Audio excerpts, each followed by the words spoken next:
Grace and peace to you. I'm in a bit of a pinch today as I have jury duty all day, and so not a lot of time to record, but I did want to make sure and get a message in this morning because I want to follow up our conversation from yesterday about communion with one that ties into this week's gospel text. As I've been looking over the upcoming text from Luke, one thing that is kind of fun that ties in with our communion conversation is that it's a pretty simple story in which Jesus is walking around and meets 10 lepers who cry out for help.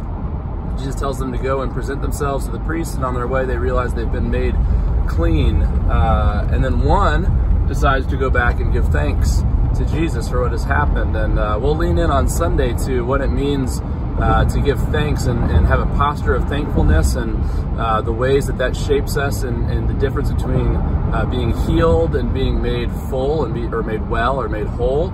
But I just want to, this morning, lead right into that one word, thanks, which in the Greek is Eucharistia, which maybe sounds familiar because it's where we get the word Eucharist, which is the fancy church word for Holy Communion. And so people don't always realize that our meal, our Holy Communion meal, literally is a Thanksgiving meal. When we say it is our Eucharist, we are saying it is our Thanksgiving meal, which is important framing for it, I think, because we sometimes think about communion as being this very solemn thing, and certainly it is something that we take seriously and is deep and spiritually meaningful to us. And so taking kind of a posture of solemnness is fine, but we don't want to lose sight that it's also a meal of thanksgiving, that every time we have communion, it is a joyous thing. It is a thing not unlike our Thursday in November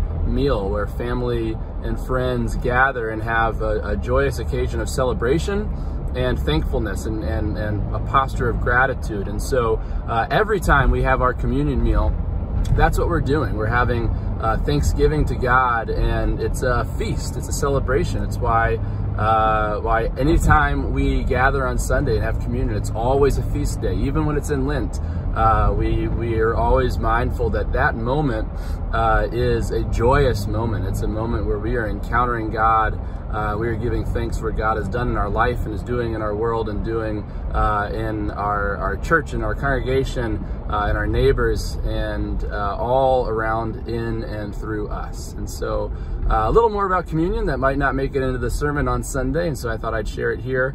I hope you're having a great day. Remember that you are loved and God's